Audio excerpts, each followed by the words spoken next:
thank you, Daniel, like I said, and the whole CIPD team for inviting me to cover this topic. This is a topic that is of real interest to me, developing L&D support on a budget.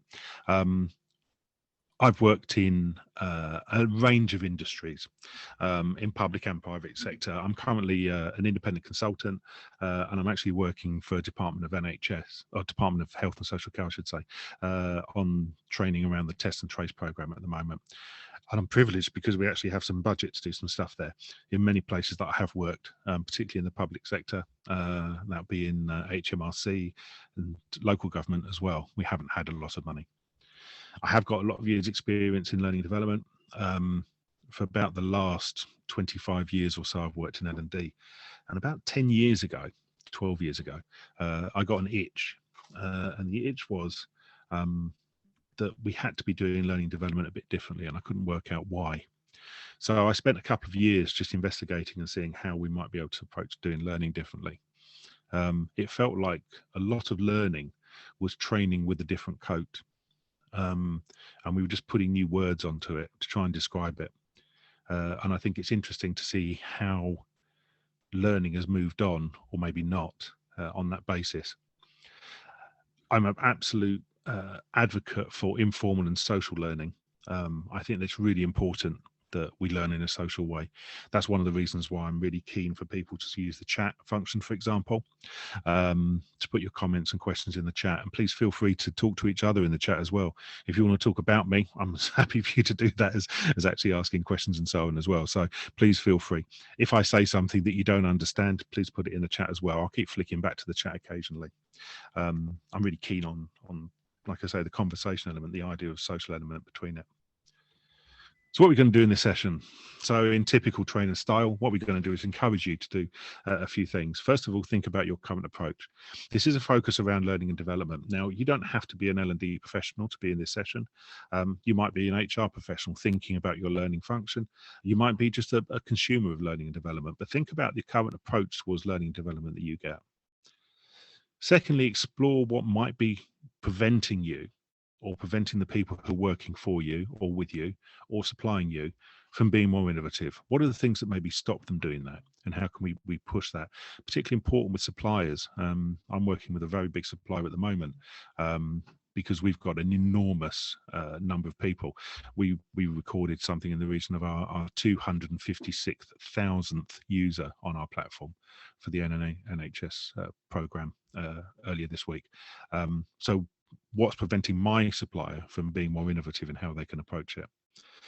And then lastly, look at the value of nil and neutral cost solutions. There's an interesting quote I picked up a few years ago, which is, content is king, context is kingdom. And we sometimes spend too much time thinking about the content rather than the context that we can apply it in.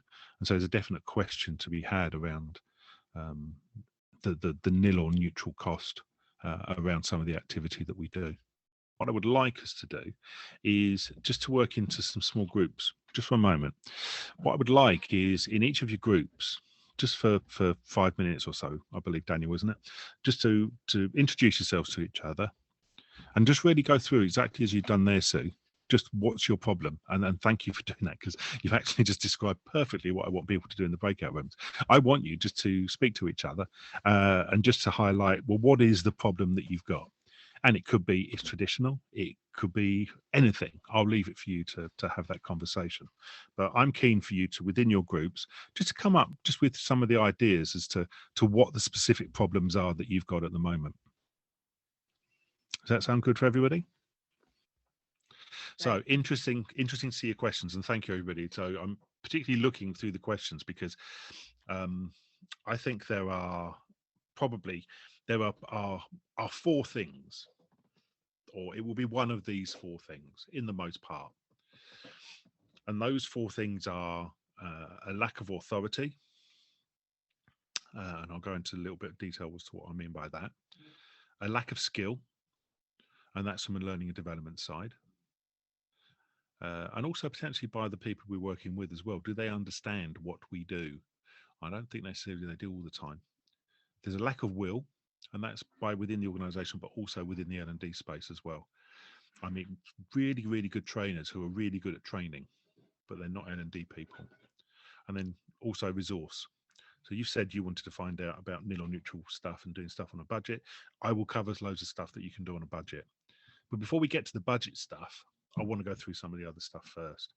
Because what happens as a result is if you haven't got authority, you might be the most skilled trainer in the world, have all the resources you need and motivated to do it. But if you don't have authority from within the business, nothing will change because you won't have permission to do it. Or you might have a manager who really supports you and thinks that you've got really good skills to do it and you want to do it, but without the resource, it can't happen. And so I think that these are the 4 core areas that sit around how we need to think about doing learning and development differently. A lot of the work that I do focuses on these 4 areas. So I work at a strategic level, I work at a tactical level, I work at an operational level, and also work at a transactional level. And all of my time is spent within these 4 boxes generally. Most of it is senior level is to do with the strategy side and how to build that strategy differently. The tactical side, a lot of my time is spent talking to L&D people about the skills they need to do it. I also do coaching of people and also help people find the resource stuff as well. So let's have a look at the first one of these. So the problem with authority. Okay, so I noticed there was a couple of people there talking about, well, we're brought in late, etc. So there isn't a single authority that prevents you doing what you want to do. There are actually 2 authorities. And the first one is hierarchical authority.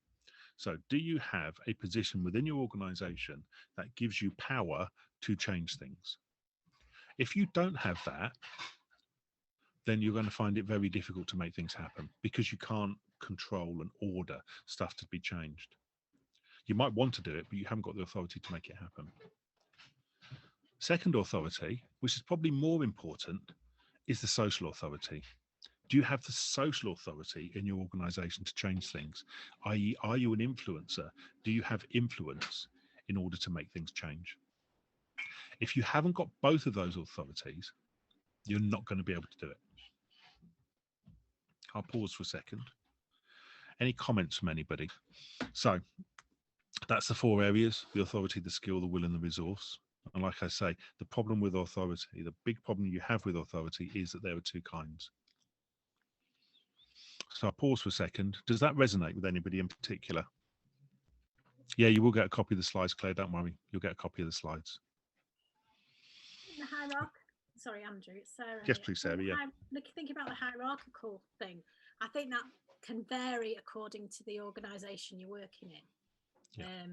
I've noticed some organisations are much more hierarchical than others, and some of them you kind of have the power to do things, even though you're not necessarily working at a higher level. They're quite empowering of you. So I think that can vary from organisation to organisation. I think you're absolutely right, Sarah. And sometimes the hierarchical power doesn't rest within the HR function. I see a lot of learning functions which are fully supported by the HR directors. However, you still have what I call learning theatre taking place, which is you're going through the motions of presenting learning. The next area I want to talk about is skill. So how do I get better? And skill, I think, is a really interesting one, because who says what's the good skills are that are needed? And I realize I'm talking on a CIPD platform here. I'm not a member of the CIPD, and I won't join the CIPD because I don't think the CIPD support learning and development in the best way that they should do. Rachel knows this. I've had conversations with her. I've had conversations with Andy Lancaster about this. I speak to Andy on a regular basis because I don't think necessarily it's there. And I think the elements around skill, I think, is different to what we've done in the past. This is a really, really new survey. This came out yesterday, the results of this. This is from a guy called Don Taylor. I don't know if you know Don. He's a chair of the Learning Performance Institute. He's responsible for the Learning Technologies exhibitions. He's a world-renowned speaker on this stuff. And he carries out what's called a global sentiment survey every year. And these results came out yesterday. What he's done is he's asked learning development professionals, well, what matters? What's the stuff that's really important? What's hot for you in 2021? What's number 1? It's reskilling and it's upskilling. And now that's for businesses. But I think the same also applies to the learning and development function. I heard it in the chat room that I popped into, and I've seen it in the things that have come back. People are saying, how do I know how to do this differently? Yeah, thank you, Daniel. It's really good to link to that. Thank you for that. How do I do my job differently? And I think that there's a really interesting challenge now around the skills that we're expecting learning development professionals to have. So we talk about, well, how do I do it differently? I would say, if these are the important things that are required from business, how many of these things are we good at? So ignore number one, that we're recognizing how good are we at collaborative and social learning? And I mean that on an absolute pure level in terms of collaboration. How good are we at creating collaborative spaces for people to learn? How good are we at building structures and systems for people to learn in a social way? How often do we use Yammer, for example, to work on social learning? The third one on that list, learning analytics. What data are we collecting? What evaluation data? I'm going to ask a quick question here for people. So have you heard of the Brinkerhoff success case methodology? If you have, type yes in the chat. If you haven't, don't type anything. But if you have heard of Brinkerhoff success case methodology, please type yes in the chat. Okay. If you've heard of Kirkpatrick evaluation, please type yes in the chat. Okay, brilliant example. And the yeses are flying in, and they will continue to fly in. Everybody's heard about Kirkpatrick. However, Kirkpatrick isn't necessarily an evaluation tool for learning, it's an evaluation tool for training. Brinkerhoff is a much better tool looking at a whole case and understanding what's worked and what's not. It's something that I would think every learning development professional should be looking at. And that's the kind of things that we need to be looking at now. We need to look outside of our common tropes and common traits of stuff that we've learned in learning and development. And it's frustrating. I understand that. You know, like I said, I went out about 12 years ago and I hunted all of this stuff down to try and work out what it meant. And I'm still looking at it everywhere. I'll find a link for you, Sarah, and I'll paste it into the chat in a little while. Oh, thank you. Thank you, Daniel. Oh, I tell you, what a wingman. I tell you, this man's so cool. Daniel and I, we had a chat a couple of months ago. Did I mention that to you at the time? No? Oh, cool. Learned it off his own back.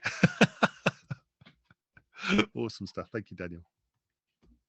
So reskilling is going to be really, really important. And we need to think about the skills that are expected of us. The obvious one that I would say is online classroom delivery. Pretty much everybody in learning development is doing online classroom delivery now. How many of us have had formal training in how to do online classroom delivery? Who are the go-to people for formal classroom delivery? Who does the best books? Who does the best videos? What free resources are available? A friend of mine, Gail Delmas-Watson, she's just done a book, which is How You Deliver Online Virtually, that's been supported by the Charity Learning Consortium. Go and get it, please, download it. It's only a little book. It's about 60 pages, 50 pages, something like that. But that'll tell you everything you need in order to be able to download it. Lisa, yeah, the COLF program, the Certified Online Facilitator program, it's a very, very good program. It's a bit expensive, but it is a very good program. The other person I connect with is Joe Cook. Joe Cook, Lightbulb Joe, absolutely amazing. You want to understand how to run webinars and online stuff, get in touch with Joe Cook, because she is absolutely brilliant on this stuff. And look on her blog. I'll find links to all of these things, and if you can find them, Daniel, brilliant. If not, I'll find some links for these things. Yeah, Lightbulb Joe is brilliant, so absolutely, yeah, and her free community, Rachel, incredible. So there's a ton of stuff out there. Now, what I'm doing is I'm already dropping in this stuff that's free. There's already a ton of stuff that's free. You know, how do we do it on a budget? Well, we need to find where the right stuff is. What we have to think about in terms of skill is we have to have 21st century priorities now. Yeah, we have 21st century priorities. You know, I mean, how old's an iPad? iPad came out about 2010 off the top of my head. So anybody who joins our workplace now, 18 years or whatever, yeah, will have grown up with iPads and tablet technology. You have a new employee starting your work in your employment now, they are younger than Google. Just pause for a second and think about that. They are younger than Google. So they are used to searching and doing work in a different way. They may be digitally resident, or they may not. They might be a digital visitor. Whether they're digitally resident or visitor will impact on how you might need to think about your design. How digitally literate are they? And there's 4 factors around digital literacy, which is about ability, is about attitude, is about resource, and then is about the practice or the ethics of should something be designed online. We've got knowledge workers versus skill workers. So the knowledge workers now, we're all talking about not commuting anymore. Fabulous, thanks, well done for us. Anybody who works in a skill environment, still going to be going into work, still going to be doing things on a face-to-face basis. Very, very different. So how do we move that? And there's been enormous channel shift as well. We think about the resources that people access now. You know, in the past, I used to go and look at Excel courses. I don't go on an Excel course now. I just do a quick YouTube, how to do a pivot table. Lisa, the stuff around digital resident and digital visitor is a guy called Dave White, Dave O. White, his name is. Used to be a lecturer at Oxford University. Have a look on YouTube. He's got a couple of really, really good explanations as to digital residents. And lastly, curation and connectivity are more important than creation. I can go on YouTube and I can type in the word pivot table and it will give me, I think it's 700,000 results off the top of my head. Now, 700,000 results aren't going to be right. And actually, I might need to watch 2 or 3. But why do I need to go on a course that now tells me how to do a pivot table? So how we access content is very, very different. And that shift as how people are accessing it, we need to be thinking about how we role model that. So now let's look at motivation, or why should I change? So why should learning development professionals change the way they do their job? So the idea that people fear change is untrue. People don't fear change. People fear what they lose as a result of change. So if you're a training professional and an L&D professional who is great at being able to deliver face-to-face in classrooms, if you have to deliver online, what are you going to lose as a result of that change? It might be the way to conduct a room. You might think, well, people will work out things for themselves. If you're a facilitator who's used to delivering lots of content and now you're being asked to do stuff in a different way, you're losing the oracle power and the person who's central to the organization in being able to do things. If what might you lose? You might lose the rooms themselves. If we're now saying stuff differently, if you've got protected spaces, which is used for training, then all of a sudden a training room doesn't become a training room and it turns into something else. Well, then where might you need to use spaces? Or where might you be able to use somewhere? Well, where might you be able to use if you don't have training rooms anymore and we take some of those resources away? You can use Microsoft for content curation, Lisa. You can do. You can build it in SharePoint. It's not difficult. It just comes down to your front end. There's a couple of other tools which I'd recommend as well. We can talk about that after. So why should you change? Well, what stops you? The only thing that stops you is you. So this is Batavi's box. I think most people will have seen this.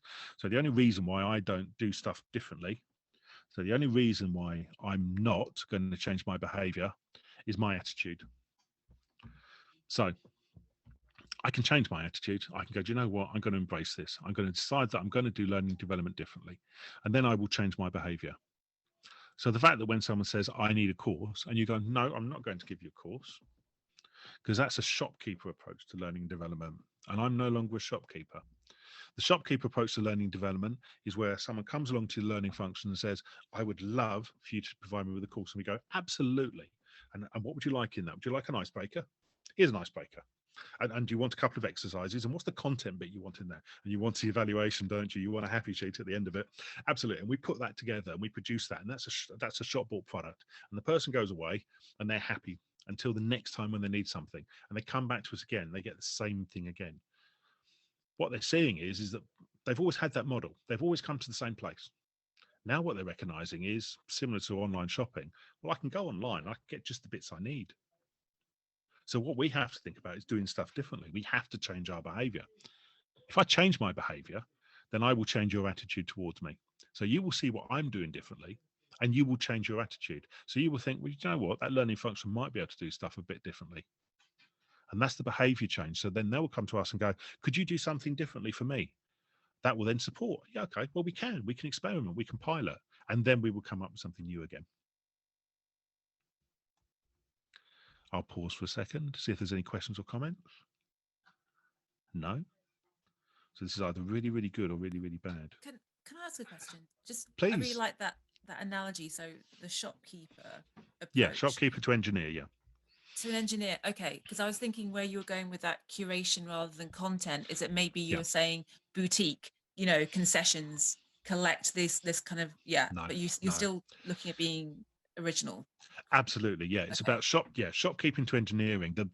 There's an analogy I've spoken about for years, which is all training is Mexican food.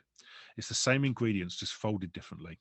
And you get that so many times. People will go to a training provider and say, I need some training. And you know what they're doing is they're pulling off 3 different things, folding it differently and going, there you go. Whereas you know that if you, it's like you go to a Mexican restaurant and you want chicken fajitas, they will do chicken and peppers and onions and they'll fry it. If you change your mind, you want chicken chimichanga, they'll just fold it differently, put it in the oven and sprinkle cheese on it. It's the same stuff though, but just folded differently. And that's the problem. We've got too much training activity, which is the same way. Good question, Jonathan. What kind of behavior change will change someone's attitude?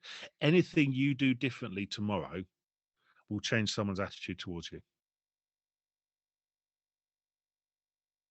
Anything you do differently tomorrow will change someone's attitude towards you. Everybody's attitude towards you comes from the way that you have behaved up to that point. And if you behave differently, then they will change. They will change their attitude towards you. There are 4 reasons why people will stop you or give you excuses to why you can't do that. Okay. The first one's hierarchical. So somebody in power will say you can't do that because. So for those people, we need to talk about influence. So who are the influencers around who can put pressure on them? Another reason that will limit it is to be lateral. They'll say you can't do that because nobody else is doing it. So what you do is you find the examples of people who are doing it. You want to find out someone who's doing something different, come and talk to me, because I guarantee you I can find you people who are doing stuff differently, whether that be private sector, public sector. There are thousands of examples of something being done differently. Or maybe you want to be the first. Maybe you want to be the absolute leader on something. Brilliant. We could have a chat about it. The third factor that limits it is temporal. And by temporal, it's not the right time to do it differently. So the challenge there is always go back to your sponsors and say to them, well, when is the right time? When is the right time that we can do stuff differently? And fourthly, the last reason is physical. And factors that limit innovation will be something like we don't have the technology. So what technology can we use? If you're relying on Microsoft Teams, for example, but a very low version of it, you won't have a whiteboard. So how else can you create it? And we need to think around and be creative around some of those physical limitations. Lucy, do you want to come off mute and ask me that question, please? Because that sounds really interesting. Yep, should be off mute now. We can hear you. Perfect. Yeah. Brilliant. Okay, so I am trialing a headset. Fantastic. It sounds clear. It sounds very good. Sounds very good. Good stuff. Yeah, I just thought it was an interesting question. It absolutely makes sense what you said about how your behaviour can change someone's attitude. Just wondered if you had any more specific tips on literally diplomatic phrases, because of course it's it's a difficult conversation to have, obviously. I don't know if you've had this conversation and there's anything you can remember you said that was really effective. There's a very simple sales technique actually that I use a lot. I used to work in retail training, selling mortgages and so on, and training people. And there's a technique called AQBC, and these are the 4 elements that you do. So somebody has a concern, and what you do is, first of all, is you acknowledge the concern, and it's really important. Thank you for raising that. That's a really, really good point. Then what you do is you question that concern. Okay, so what is the issue about us doing something different? Or you question appropriately based on what they've said. So, okay, so why do you want to maintain training? Why do you want us to do something we did 3 years ago that wasn't effective? Why do you want to spend £15,000 on something, when we could do it for 10, for example? And so you ask those questions. The B is benefit. So they would explain to you, well, we're quite happy to spend that money. We know that supplier. Absolutely, we know that supplier. But what we could do is work with that supplier to see if we could do something in a different way. How about I speak with them and see whether they're willing to do something differently? And that's the close element, the C. And so it's AQBC, acknowledge, question, benefit, close. And you can do that and rattle around those 5 or 6 times. That's fantastic. Thank you. I love how informed this is by so many different models. I'm scribbling it all down. It's brilliant. Thanks. Welcome to my head. This is what I did from about 2009 through to about 2011, 2012. I just basically did all of this stuff. So this stuff came from Clayton Christensen. He did a book called Disrupting Class. Rest in peace, Clayton. He's one of the fathers of innovation thinking. So that's where this came from. But this is what you're here for. This is what you want. You want the free stuff, okay? You want to do stuff on a budget, okay? So this is the stuff where you want to start taking screen captures. Anybody who wants the free stuff, this is the stuff that you need, all right? So in terms of thinking about this, like I said, I went away and I studied all of it. I've looked at everything. I've looked at cognitive behavior theory, cognitive behavior. I've looked at the way people learn and all the stuff. I really should, if I thought about it, have done the masters on it, but no masters existed at the time in workplace learning for me to do it, which would have supported it. But what I did is pulled all the models apart and broke things down and came up with an alternative. So my alternative says that every learning intervention that you undertake will be based on two elements. It will be a sustaining element or it will be a disruptive element. For example, if you do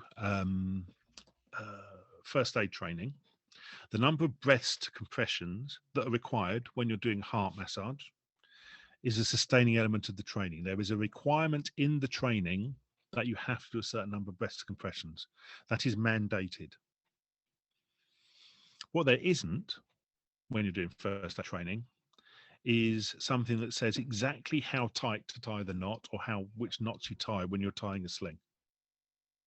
And so what you will have is elements of training content that are sustaining, required and mandatory, and elements that are disruptive.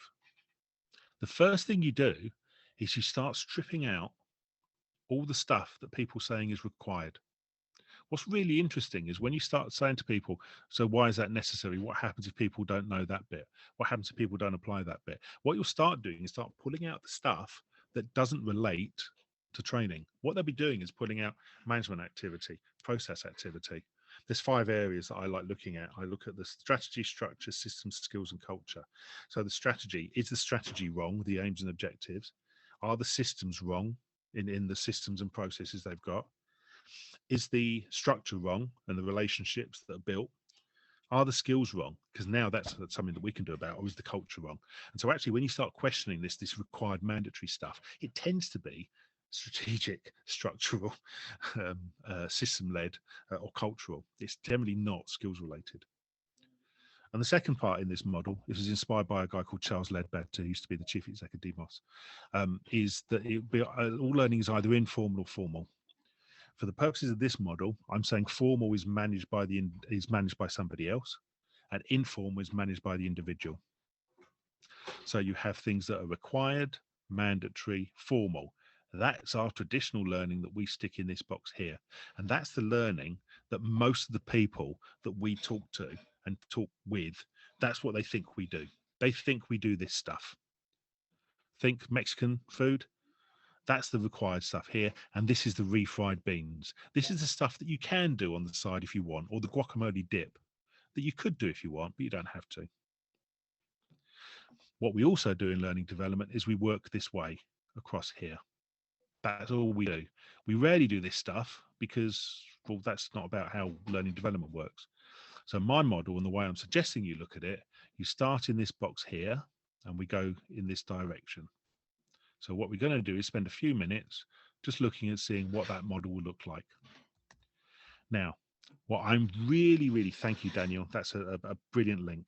That's a really, really interesting one. Now, what I would like is I would like to pick a topic that we can run through this model. So has anybody got a particular training or learning topic that they're working on at the moment, which they would like to practice with, to try out?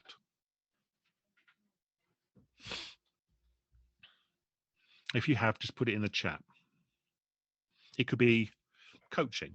It could be, I don't know. And I say something attitudinal. Quality and diversity training.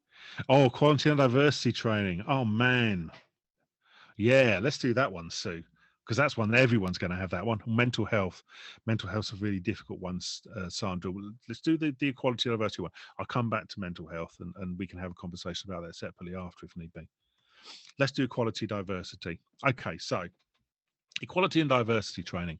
What happens is somebody joins an organization, was about to join an organization, and what they will do is when they start that organization is they will go and have a look and see, well, what's the what do people talk about equality and diversity? How is it here?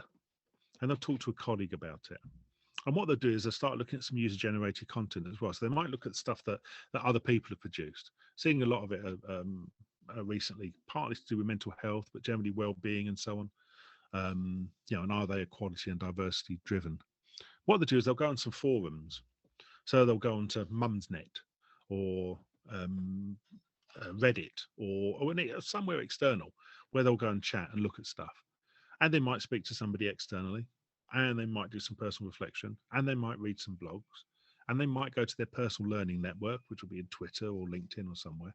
They might join the equality diversity group and have general day-to-day conversations, but they're picking up learning activity here. This is disruptive and informal. They're doing it themselves. Learning functions not involved. They're doing it for themselves. And there's not to the standard of the organization. It's not a problem that they're doing that. They're going off and doing that stuff themselves. We can't stop it. People do that all the time. You probably do it when you sit there at home. You do some research on something. You can't stop people from doing it. So we should be encouraging it, because what they're doing is they're beginning to build up a grounding around how they learn something. Unfortunately, there's an element of control in the business, and people go, but they might be learning the wrong thing. So, okay, so what's the standard then that we want to apply here? So we're into the sustaining element, the standard element here. So what the forums have we got in the workplace that we can work with? So let's have a look and see what stories we're putting out and how people can record them on our intranet. So if you've got an intranet and you're doing a story about equality and diversity, are we encouraging people to then have conversations in the forums afterwards? Something we could do is peer marking. You could build up a little questionnaire, 6, 8, 10, 12 questions. People could download it for themselves. But what you don't do is you don't mark it. What you do is you pass that on to other colleagues who have previously completed the questionnaire for them to mark. And you're doing two things there. First of all, you're spacing any learning out from the previous cohort or previous people. What you're also doing is establishing a connection between two people in the business. So actually, you're starting to role model what good looks like. You do some personal research, continuing personal professional development. That will fall into that space for equality. And you can build an equality wiki. You can build a wiki on Microsoft Teams where you do, this is our equality and diversity stuff. You build the shell of it with the titles, but then you get people to complete it themselves. So like Wikipedia, but the business works it out for themselves. And you've still got control over what good looks like, but it's developed by the business for the business. You look at user-generated content, may be appropriate, might not be appropriate for this one, I'm not sure. Peer coaching would definitely be appropriate, in terms of equality, diversity. Have you got a disability forum who can coach people on, actually what being, having a disability means, for example. And again, those day-to-day conversations that people are having. So we're getting into talking about equality and diversity, but we've not been involved as a learning function. All we've done is create the space for it to happen. So people come along and say, but we need some content. We have to do stuff. You're the learning function. You need to fix the problem that's going on. And so we go, oh, okay, fair enough. And the next slide I'm going to show you is the most photographed slide that I ever show. I was in Germany last year, about a year ago, actually, just over a year ago. And I showed this slide. 200 people all stood up and photographed it. So, okay, if you want to print screen, now's the time to do it. Okay. So this is the stuff which is slightly disruptive, which doesn't have a standard to it, but is formal. Formal insofar as the learning and development want to be involved in it. So let's look at equality and diversity. Who's written the best ebooks on equality and diversity? Do we know? I don't, but I could do some research on it. And are they available for free? Or do I need to buy one copy, which can then be used multiple times in the organization? It's a resource. We can curate it. Blogs. So who writes blogs in my business about equality and diversity? Does anybody? If not, do I want to engage somebody? Or maybe there's blogs written outside the organization that I want to use. Maybe we want to build a shared workspace where we say, okay, between 10 and 11, This space is going to be used for equality and diversity activity on the first Tuesday of the month. Anybody can go in there and you can talk from equality and diversity perspective. We can talk about our enterprise social network. So we can talk about Yammer. Have you got an equality and diversity Yammer group? Are you looking at equality and diversity through the other things that you're doing in Yammer? Do you have library services? So library services, every part of this country has a library. I know they're closed at the moment, but what's the ISBN numbers of these great books up here? Share what those ISBN numbers are and people can go and take the books out from the library from themselves. You could build some comic strips. So you do a photo story, a four image photo story, or cartoon thing. You want some free cartoons? I can find some free cartoon stuff. You build a four photo strip and then you make it as a questionnaire model and you put that out to people. Importantly, you do not answer it. What you do is you get people to come to the shared workspace to answer it, or you have it marked by your peers from the previous time. So it'll be peer marked from a previous group. It's important you're not marking it because you're not setting the standard. And you'll do briefings and case studies and hosted chat rooms and video meeting and internal mentoring and shadowing, charts and graphs, maybe, maybe not, I'm not sure. Workbooks, maybe, maybe not.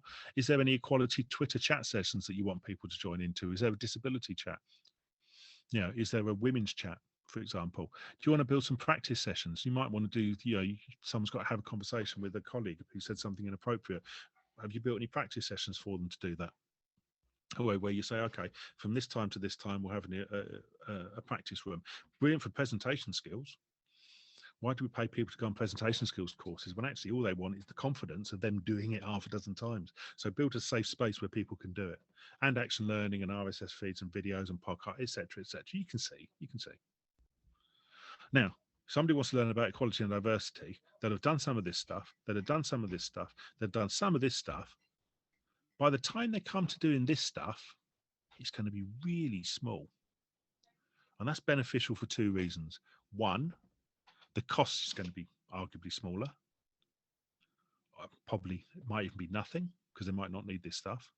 Secondly, you're going to be taking them out of the business for less time as well. They're not going to need 7 hours out of the office because what they will have done is 7 hours training or 7 hours content, but over the 3 or 4 weeks beforehand. What's important is this is not pre-work. There's nothing to stop you doing this stuff here and then following it up with some action learning sets here. There's nothing to stop you doing some webinars and e-learning modules and then having case studies, briefings, and some quizzes available. You don't have to do one thing before the other. What's important, though, is you're following the model where the priority is on the informal ahead of the formal. It's not just about stacking it in sequence. I'll pause for a second. Any questions, anybody? Aware of the time. What I might do is I'll finish off and then we'll come back to some questions after, perhaps. I've only got a couple more slides. So, if you wanted to fix your problems, I think your problems, like I said, are going to be in these areas. It's not pretty much going to be in this space here. Has anybody noticed anything about these circles? Well, the blue ones are yours. These are things that you can change. The orange ones are external. These are things that are harder to change. You notice that 2 of them are darker. This is darker because it's the hardest one.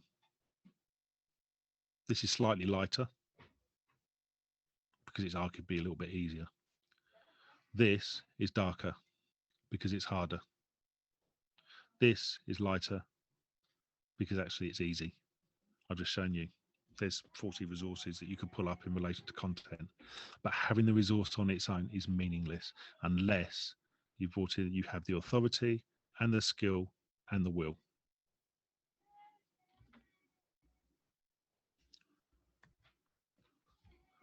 What are you questioning me on now then? I'll open it up.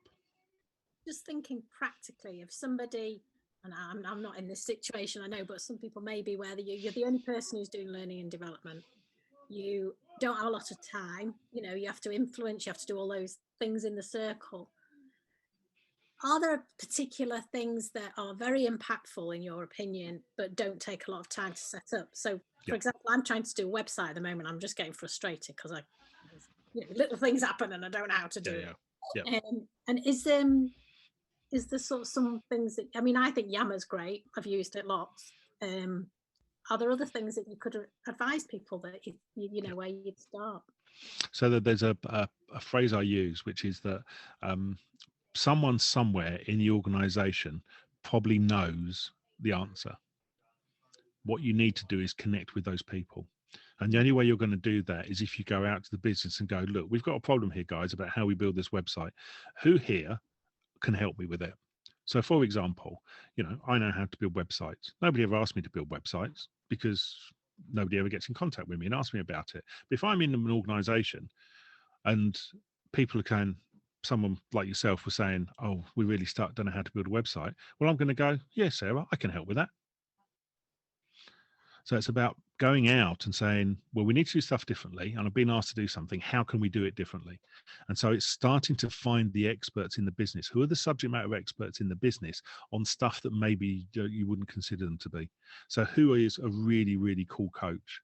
But they won't say that they're a great coach, that you can start pairing people up with so that they can have a conversation with. Who is the absolute Microsoft Excel expert within your organization?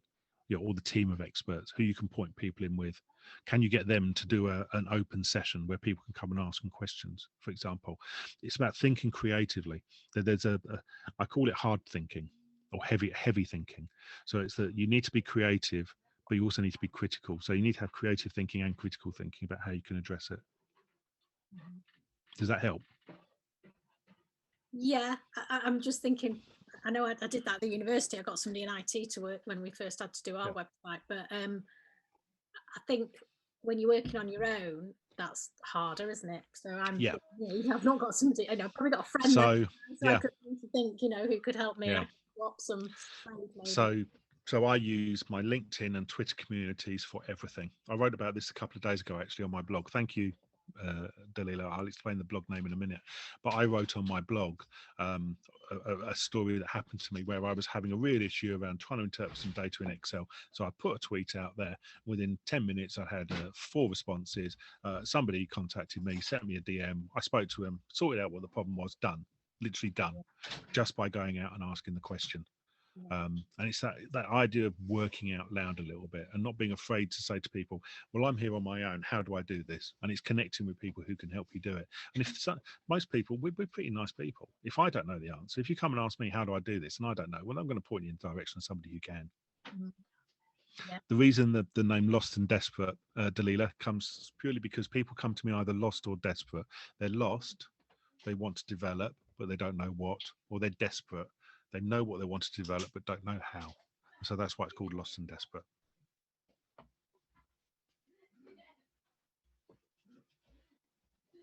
Thank you, Akur. That's very kind of you. Any other questions? What do you want to know? Yes, they are all my own teeth. Hi, Andrew. Andrew, I've got one. Hi, Sue. So we don't have a proper formal L&D strategy, and so obviously we're going to have to create one from scratch. So I guess you'd start from the corporate strategy and then work out the layers from that. So is there any suggested diagnostic for that, or formulate it? Okay, so I wouldn't build a L&D strategy. Because L&D strategies tend to be written, placed in a drawer, and then left to gather dust. What you'd be much better off doing is collecting L&D tactics. And so actually establishing what are the tactics that you want to apply to the business strategy in order to make stuff happen. Okay. And that's a very subtle difference. Happy to have a conversation about it. I've got another model which I can show you, which talks about how you then how you work from an engineering perspective, not just delivering content, but actually working and thinking more tactically. Thank you very much, Andrew. You're welcome. If you know the tactics model, you have to get in touch with me directly, either through LinkedIn or email or whichever. One thing I also am really keen on is I've got my own business and stuff like that, but I give tons of stuff away for free. And one of the things that I do for free is the Women Talking About Learning podcast. So I will find Rachel and I will catch you and you will speak on this podcast. I will get you there. But it's a podcast exclusively for women. Women are underrepresented in senior roles in learning and development. So I started the podcast last year and it only has women speakers. So I front the podcast, I do the intro and I do the outro, but the content is purely women speakers, and it's on learning development topics, and some of them just women related topics. So we've had a lifelong learning one, for example, that came out last week. This week we're doing one about inclusive learning culture. We've got a mansplaining one coming out in a couple of weeks' time. We've got one on neuroscience that's going to be coming out shortly. We've got one about passion that's coming out shortly as well. But I'm always looking for people to appear on the podcast. Please don't do the imposter syndrome and go, oh no, I've got nothing to say. We did an episode on imposter syndrome and I just said, send me in a 3-minute recording. And I had 25 women send me recordings in, which I stitched together, and we've got a 90-minute episode called the imposter syndrome one. So please don't tell me that you know, you can't that you can't speak, and I highly recommend it. See, look, he even has his own mug. So if you're interested, go through the website and be in touch with me. Claire, SME owner led. Any tips to get L&D topic on the agenda? Can you just expand on that a little bit for us, please? Yeah, sure. Really, and interesting, looking at your model, it's probably about the influencing, who's got authority, the social and so on. And probably there's quite a lot of very traditional thinking about training. So just getting engagement to have discussions to identify, you know, what are the key pressing things for you, and any tips really to get that on the agenda so it doesn't feel as if it's painfully we're going to have a discussion about training, because that's not what we need to do. Yeah, so the conversation always has to be about the business. So don't talk about training, talk about the business result, and focus it on there. And always argue the question. So you did training before, and what impact did it make on the business? Actually, should we do something different and see if we can improve the impact on the business, and start talking about the business impact? I've not talked about evaluation, for example, but there's there's a whole conversation around that we measure inputs, but what we should be measuring are outputs, outcomes, and impact. And that's an entirely different conversation around evaluation. But if you're asking questions around business impact, then you're going to reposition learning very differently. Okay, thank you very much. No problem. No one talks about ROI, they talk about business impact. Yeah, L&D CoWork is a great one to go to. I highly recommend it. Thank you, Vicky, that's really nice. Sorry, how do you get that? Sorry, what was that? Repeat, what was that? Sorry, Claire. You made a recommendation. Would you just repeat that? Oh yeah, L&D CoWork. It's in the chat. Yeah, L&D CoWork is a regular event to meet and share ideas with other L&D people. And they're set up in Manchester and London and York and all over the country. Normally face to face, but at the moment we're doing them online and digitally. And that's a good place to bump into people and just talk through some of this stuff. It's that social informal space. Thank you. Lisa. Yeah, hi Andrew. Hi there. I was thinking about the curating is what you've been talking about, and I'm in a position at the moment working in a health and social care charity where I was hoping to invest in an online learning platform, which doesn't look like it'll be happening because the pandemic has hit us quite hard. But I was going to curate some content anyway in-house, which would be on Microsoft. And I mentioned it earlier, and you said Sharepoint could be a good thing. Yep. My worry probably is we use Yammer as well, and most of the organisation is engaged in it, but not everyone.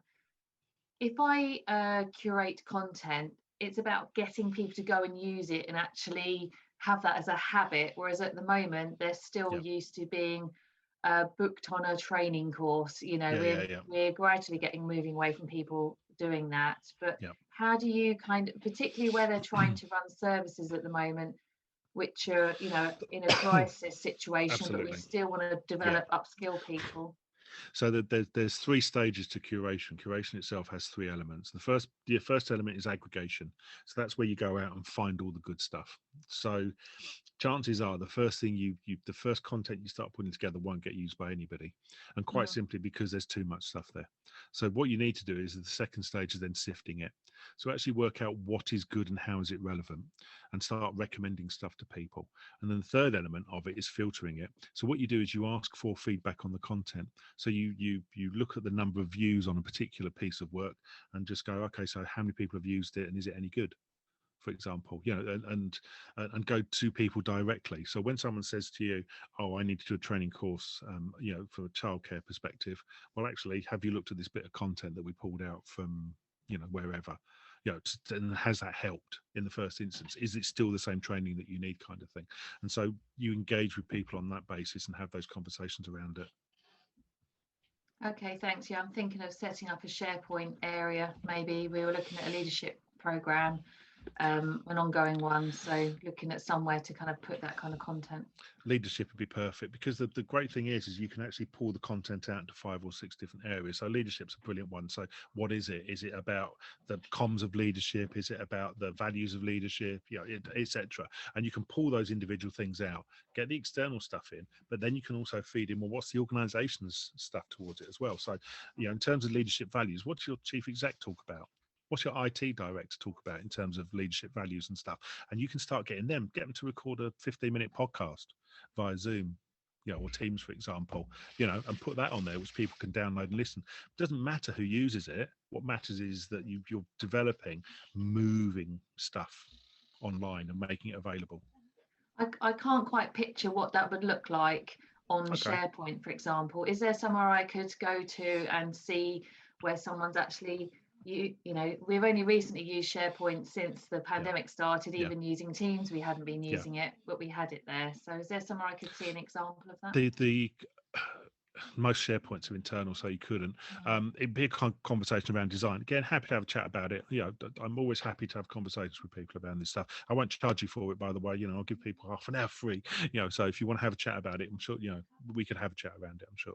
Thanks, Andrew. I'd appreciate that. I've got a meeting booked in with the IT manager next week, but it's good to speak to someone, like yourself, really, that sees it in the angle it needs to be utilised rather than the function of how to do things. So. The IT will always tell you what you can't do. Yes, yeah. Not what I'll you can. Just please do. Dodgy audio, says Fiona. Given a budget and inherited a very traditional proposal for a training program, can you do something different? We've had management training before. Doesn't change much, limited business impact. Okay, where do you recommend I start? Okay, Fiona. So what you do is you do a pilot, okay, and you pilot something new, all right, and you do the new pilot, okay. But what you don't tell one group in the pilot is you're also piloting something else somewhere else and something somewhere else, because pilots never fail. Pilots only have degrees of success. And so nobody will want to admit that a pilot has failed. And what you will do is you will be able to pull out from a pilot that, do you know what? That action learning set pilot that we did had this happen, and it was this much cheaper. Or this action, or this content videos that we got curated, were used by 151 people. That's a degree of success, which is more than you would have 12 people in a room, for example, or whatever the thing would happen to be. So I'm just throwing numbers and examples and so on. But feel free to pilot things, because pilots never fail. Pilots only give you degrees of success. And Sarah, you're absolutely right. Absolutely. Connect with people in other sectors who you have around. Cool. I'll pause.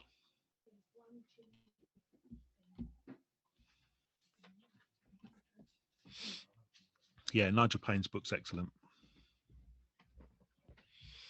Recommend it. Thank you, Jonathan. That's very nice. Very kind of you to say. Andrea, any final thoughts as we move to wrap up? The power to change this stuff is done by you. Don't seek to win, seek to succeed. Don't play to win, play to succeed. And as soon as you change your attitude towards winning and to succeeding, then everybody wins. And lastly, all the women who are here, there's no reason why you can't be on the podcast. So please get in touch. Absolutely. And a massive thank you. I'm just starting to read the comments coming in saying thank you. If I can ask you to complete the feedback link, which you'll receive via email, but it's also in the chat there.